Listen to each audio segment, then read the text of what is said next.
राम राम रघुनंदन राम राम। श्री राम राम भरताग्रज राम राम। श्री राम राम रणकर कस राम राम। श्री राम राम शरणं भव राम राम। माता रामो मत्पिता रामचन्द्रः। स्वामी रामो मत्सखा रामचन्द्रः।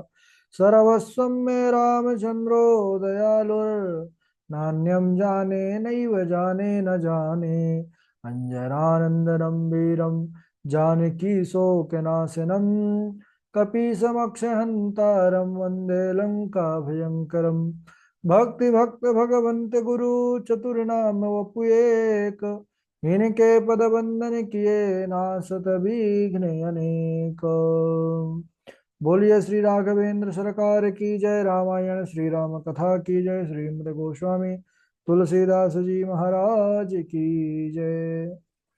परम मंगलमय परात्पर अखिलेश्वर अचिंत कल्याण गुणगण निधान सर्वेश्वर सर्वाधिपति श्रेष्ठ आचरणवान प्रजा के सुखदाता आनंद कंद श्री रामचंद्र कौशल्या आनंद वर्धन अवध नरेंद्र नंदन श्री रघुनंदन विदेह वन समय जयंती जनक नरेंद्र नंदनी भासुती जगदीश्वरी माँ सुनैना की आंखों की पुतलिका विदेह जा जनक जा जनकाधिराज कन्या जनक राज किशोरी वैदेही मैथिली श्री राम प्राणवल्लभा श्री जानकी जी।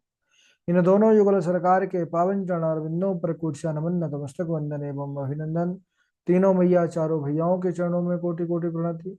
अनंत बलवंत गुणवंत श्री हनुमान जी महाराज के पावन चरण कमलों पर कोटिया प्रणति। समस्त भूतादिक श्री राम मैं सब जग जानी करहूँ प्रणाम जोर जग पाए। हम सब श्री राम कथा मंदाकिनी पर अवगाहन करने का जीवन में सद सौभाग्य प्राप्त कर रहे हैं। श्री राम कथा चरित्र की तैयारी का पावन विचार संकल्प लेकर के हम इसके पावन प्रसंग चरित्र पर अपने मन को समाहित किए हुए हैं। इस समय बड़ा ही रोचक प्रसंग श्री रघुनाथ जी मिथिला नगरी पर धनुष यज्ञ पर गुरुदेव विश्वामित्र जी के साथ जाकर के धनुष भंजन कर चुके हैं। वही धनुष जिसको 10,000 राजा मिलकर के उठा भी नहीं पाए, हिला भी नहीं पाए, पल भर में क्षण भर में राघव जी ने उसको दो खंडों में परिवर्तित कर दिया। धूमधाम के साथ जयमाला वरमाला जो था वह रघुवर जी के गले पर माँ जानकी डालती हैं। तभी परशुराम जी का आगमन हुआ और परशुराम जी और लक्ष्मण जी का परशुराम और लक्ष्मण संवाद चल रहा है। जब उन्होंने कहा कि न तमारे जही सब राजा, जनक जिसने धनुष तोड़ा है उसको अलग कर दो, नहीं तो सारा जितना समाज यहाँ पर है सब मारा जाएगा। तब लक्ष्मण जी को क्रोध आ गया कि सब समाज में तो मेरे प्रभु भी आते हैं श्री राम जी। और तब वे खड़े हो गए और उन्होंने यहाँ पर बहुत कुछ कहा। कल के प्रसंग पर हम सब ने देखा, उन्होंने कहा कि महाराज आज आपका क्रोध बड़े दिनों बाद देखने को मिला है, पहले तो कभी नहीं मिला और हमने पहली बार थोड़ी ये कर्तव्य किया है। बहु धनु ही तोरी लड़काई, हमने पहले तो छोटी अवस्था में बहुत से धनुषों को तोड़ा है, तब आप नहीं आए। और इधर उन्होंने कहा कि महाराज धनुष और धनुहिया में फर्क आप देखते होंगे, ब्राह्मण देवता हम क्षत्रिय हैं, हमारे लिए सुनहु देव सब धनुष समाना, हमारे लिए सब धनुष समान ही है। तब परशुराम जी का क्रोध और बढ़ा, बोले बोले चितय परशु की ओरा, रे सठ सुनौ स्वभाव न मोरा। अरे सठ, तू लगता है मेरे स्वभाव से परिचित नहीं है, मेरा स्वभाव जगत भर में प्रसिद्ध है। तू मुझे कोई फकीर साधारण समझ के रखा है क्या, ब्राह्मण केवल वेद पाठी। अरे मेरा यह परशु और मेरी वीरता ये दोनों प्रसिद्ध है। मैंने कई बार इस पृथ्वी से क्षत्रिय हटा करके और इस पृथ्वी को बार बार ब्राह्मणों को दान में दिया है। इस प्रकार बार बार फरसा दिखा रहे हैं परशुराम जी। भृगु सुत समुझी जने बिलो की, जो कछु कहाऊं सहाऊं रिस रोकी। लेकिन लक्ष्मण जी हमारे वो भी बहुत कुछ परशुराम जी से कह रहे हैं कि हम भी महाराज आपको केवल यह आपका यज्ञोपवीत देख करके, आपको ब्राह्मण जान करके अभी तक हम अपने क्रोध को संभाल के बैठे हुए हैं। सुर महिसुर हरिजन अरुगाई, हमरे कुल इन पर न सुराई। यानी हमारे यहाँ पर देवता ब्राह्मण भगवत भक्त गाय पर बिल्कुल भी बहादुरी नहीं दिखाते हैं, इन पर हाथ नहीं उठाते हैं। लक्ष्मण जी के वचन सुनने के बाद परशुराम जी विश्वामित्र जी की तरफ देख करके कहने लगे कि अवधेश के उद्यमी बालकों को मिथिलापुरी मध्य बुलाया तुम्ही ने, अपमान करे गुरु ब्राह्मणों का यह निर्मम पाठ पढ़ाया तुम्ही ने। अरे कौशिक शांत क्यों बैठे हुए, रस रंग में भंग मचाया तुम्ही ने। भला चाहते हो तो समझाओ, स्वयं इतना इसे धृष्ट बनाया तुम्ही ने। लक्ष्मण जी ने विश्वामित्र जी को रोकने का अवसर ही नहीं दिया सज्जनों, बीच में ही बोल पड़े कि अरे महाराज, अगर इतने से भी संतुष्टि नहीं है तो और कुछ कह डालिए। अरे शूर जो होते हैं, वीर जो होते हैं, वह करके दिखलाते हैं, वह बोल करके नहीं बताते हैं। अपने प्रताप का जो कथन और बड़ाई करते हैं वह कायरों का काम है। वीरों का काम तो तुरंत जो है त्वरित कार्य करना है। सुनात लखन के बचन कठोरा, परसु सुधारी धरेउ कर घोरा। लक्ष्मण जी के कठोर वचन सुन करके तब तो महाराज आग बबूला हो गए परशुराम जी। लक्ष्मण जी ने सीधे सीधे कायर शब्द प्रयोग कर दिया कि ये कायरों का लक्षण है। यह सुनते ही कंधे से उस कुठार को हाथ में रख लिया महाराज। पहले कंधे पर टांगा था, लेकिन हाथ में लेने के बाद भी चलाने की इच्छा नहीं हो रही। बस कह रहे हैं कि अब लोग मुझे दोष ना दें, यह कटुतावादी बालक निश्चित ही वध योग्य है। मैं तो अभी बार बार बच रहा था लोकापवाद से कि संसार कहेगा, लोग कहेगा कि बच्चे को मार दिया, लेकिन यह सचमुच अब मरना ही चाहता है। मुझे इसे मारने से दोनों दोष लगेंगे, अपकीर्ति भी होगी और कटुतावादी जो है यह वध वध के योग्य है। तो अपकीर्ति हो, लोग कहें, अब कहते रहें, अब यह मारा जाएगा। तब तक विश्वामित्र जी ने कहा कि महाराज क्षमा करिए, बालक है, बालक के गुण दोष को साधु लोग नहीं देखते। उनका गुण भी कुछ नहीं और दोष भी कुछ नहीं, आप तो साधु हैं। परशुराम जी विश्वामित्र जी के वचन सुन करके कहने लगे कि अरे, मैंने शिव से भी विद्या प्राप्त की तो शिव मेरे गुरु रूप हैं, और आज और इन्होंने शिव धनुष तोड़ा है इसलिए शिव शत्रु हैं, और आज मैं इनको इसको मार करके गुरु के ऋण से उऋण होने वाला था, लेकिन आज आपके कारण मैं आज गुरु ऋण से रह गया, नहीं मैं तो मारने वाला था, आपने रोक लिया। परशुराम जी आज इतना क्रोधित हैं कि वह आज यह भी भूल गए कि मैं क्या बोल रहा हूं। क्यों? क्योंकि मनुष्य के ऊपर कई ऋण होते हैं, उसमें से एक है गुरु ऋण। गुरु ऋण से यह मुक्त होना चाहते हैं सज्जनों, लेकिन गुरु ऋण से कभी भी मुक्त नहीं हुआ जा सकता। ये ऋण ऐसा ऋण है कि आप कितना भी बड़ा कुछ भी कर दीजिए, लेकिन उस ऋण से मुक्त आप नहीं हो सकते। और यह कटुतावादी बालक का वध करके जो परशुराम जी है ये गुरु ऋण से मुक्त होना चाहते हैं। यहां तक कहा गया है कि अपने हाथ से अपने शरीर का मांस काट काट करके गुरु के सुख की कामना से भी अगर उसको अग्नि में आहुति दिया जाए तो भी गुरु ऋण के एक सहस्त्रांश से भी मुक्त होना असंभव है। पूरा अंश तो नहीं, कहना हजारवां अंश से भी नहीं मुक्त हुआ जा सकता। तो इस प्रकार गुरु की बड़ी भारी महिमा है, क्योंकि जीवन में हम कुछ भी जो सीखते हैं, आगे बढ़ते हैं, तो वह गुरु की ही कृपा होती है। इसीलिए जो गुरु की महिमा है ये बहुत अनंत है। मनुष्य के कल्याण का रास्ता केवल और केवल है गुरु की शरण।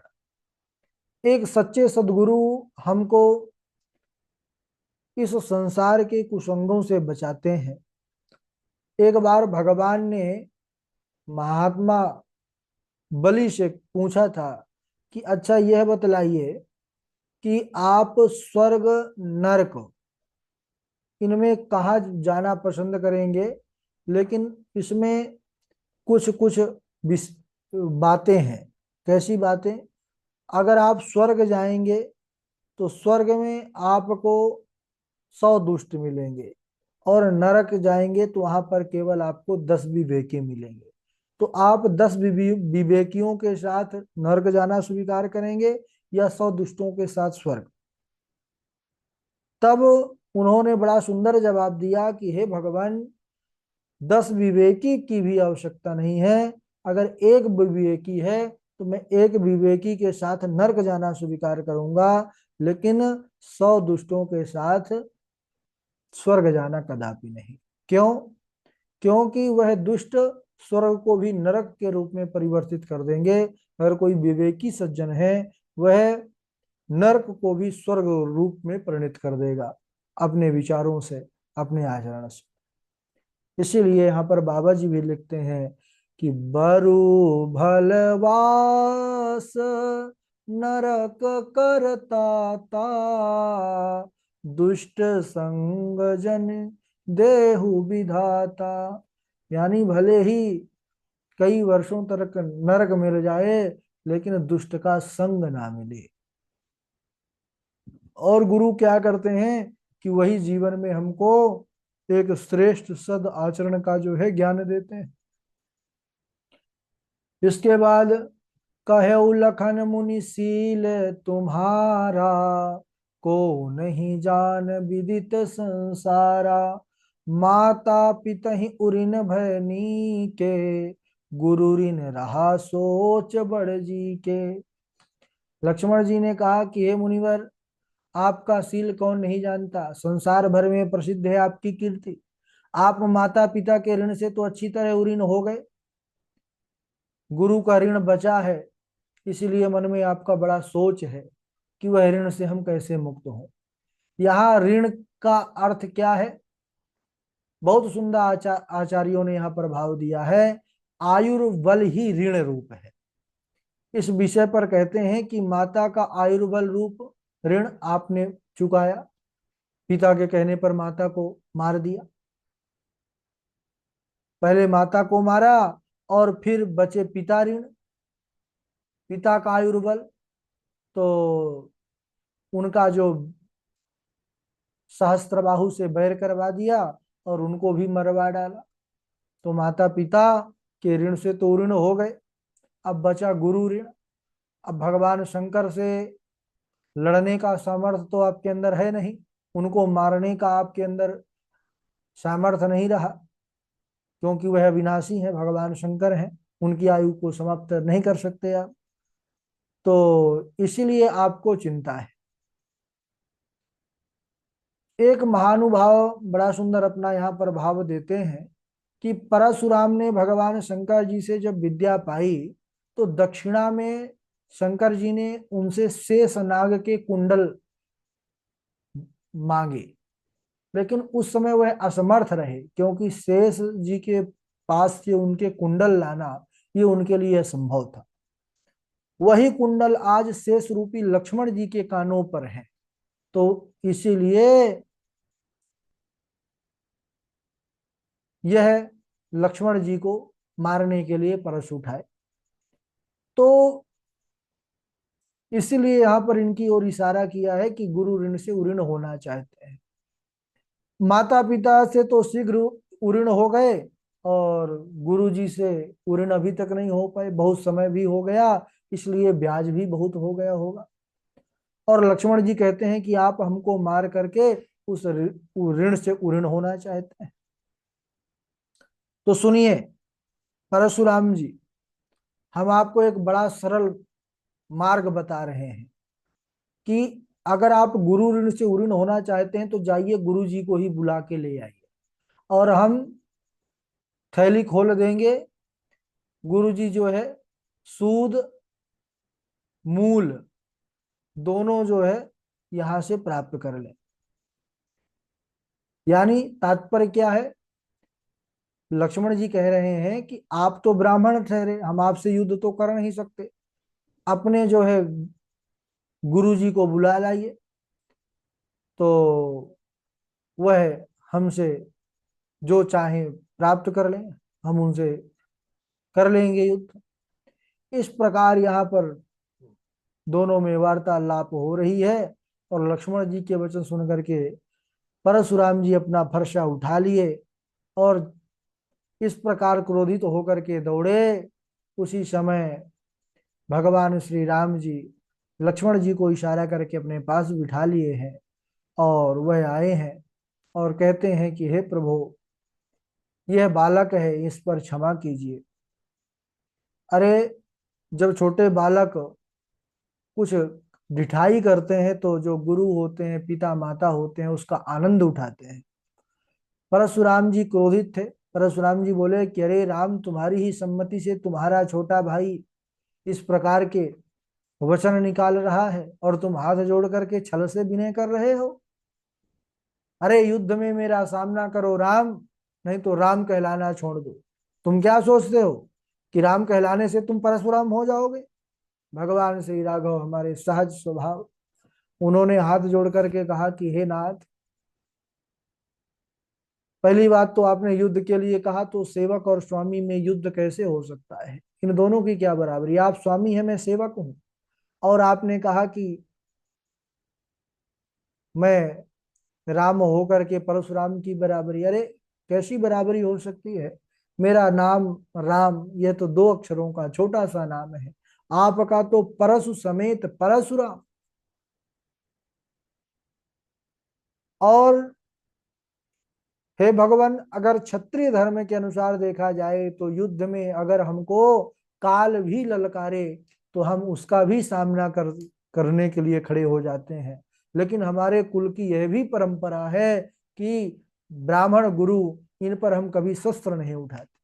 और ब्राह्मण वंश की तो ऐसी प्रभुता है कि जो उनसे डरता है वही अभय हो जाता है। श्री रघुनाथ जी के कोमल और रहस्य में वचन सुन करके परशुराम जी के जो ज्ञान के पर्दे थे, चक्षुष थे, वह खुल गए, और वह समझ गए कि यह तो लगता है कि प्रभु ही है मेरे। और उन्होंने एक बात कही, राम रमापति कर धनु लेहू, खेचौ मिटे मोर संदेहू, देत चापुआ पही चली गयऊ, परशुराम मन विस्मय भयऊ। हे राम, ये भगवान विष्णु का धनुष हाथ में लीजिए और इसकी प्रत्यंचा खींच करके मेरा संदेह दूर कीजिए। परशुराम जी धनुष देने लगे सज्जनों, तो वह अपने आप ही धनुष भगवान के पास राम जी के हाथों में चला गया। परशुराम जी के मन में बड़ा आश्चर्य हुआ, ये कैसे हुआ? परशुराम जी के धनुष के साथ साथ उनके अंदर जो तेज था, वैष्णव तेज, वह भी उनके अंदर समाहित हो गया। क्योंकि पूर्व में भगवान विष्णु ने ही यह तेज उनको समर्पित किया था और कहा था, त्रेता मुखे दाशरथिर भूत्वा रामो हम अव्यय उत्पश्यते परमाशक्तिर दाक्षांसी माम ततः। यानी उस समय जो यह तेज मैं दे रहा हूं, उस समय में मत तेज पुनरा दास्ये त्वयि दत्तम मया पुरा, मैं उस तेज को पुनः प्राप्त कर लूंगा। भगवान विष्णु ने परशुराम जी से जो कहा, वह आज इस त्रेता युग में दशरथ पुत्र के रूप में जब आए हैं राम जी, तो परशुराम जी से उस तेज को अपने अंदर समाहित कर लिया है, और तेज के साथ साथ वह धनुष भी अपने आप ही उनके हाथों पर चलाया। देत चाप आपहु चली गए। तब परशुराम जी को बड़ा आश्चर्य हुआ और उनको पूर्ण विश्वास हो गया कि यह निश्चित ही परम प्रभु भगवान नारायण ही है। और वे पांच कला के आवेशावतार थे, पांचों कलाएं ही धनुष के साथ जाकर के श्री राम जी में लीन हो गई। परशुराम जी भी 24 अवतारों में आते हैं। इसमें भगवान के पांच कला जो है उनके अवतार के रूप में थी, और वह धनुष के साथ भगवान नारायण में ही, श्री राम जी में ही प्रविष्ट हो गई। इसके साथ अब परशुराम जी को यह विश्वास हो गया कि यह साक्षात नारायण है। उन्होंने हाथ जोड़ करके प्रणाम किया है। इधर प्रभु राघव जी ने धनुष लेकर के प्रत्यंचा चढ़ाई और परशुराम जी से बोले कि हे महाराज, यह अब निष्फल नहीं हो सकता, बतलाइए, आप तो ब्राह्मण हैं, हम आपका भी वध नहीं कर सकते, तो हम इस बाण से किसका नाश करें, आपकी गति का नाश कर दें, या जिस जो आपने पुण्य लोक अर्जित किए हैं, लोक परलोक बनाए हैं, उसको नष्ट कर दें। परशुराम जी ने प्रार्थना किया कि महाराज, लोक परलोक जो हमने अपने पुण्य से उत्पन्न किया है उसको आप नष्ट कर दीजिए, हम उसको पुनः तप के द्वारा बना लेंगे, लेकिन हमारे गति का नाश मत कीजिए, क्योंकि हमको प्रतिदिन बड़ी लंबी यात्रा करनी पड़ती है। इसके बाद भगवान श्री राम जी प्रसन्न होकर के उन पर कृपा किए हैं, और यहाँ परशुराम जी ने 6 चौपाइयों में दोनों भाइयों की बड़ी सुंदर स्तुति की है।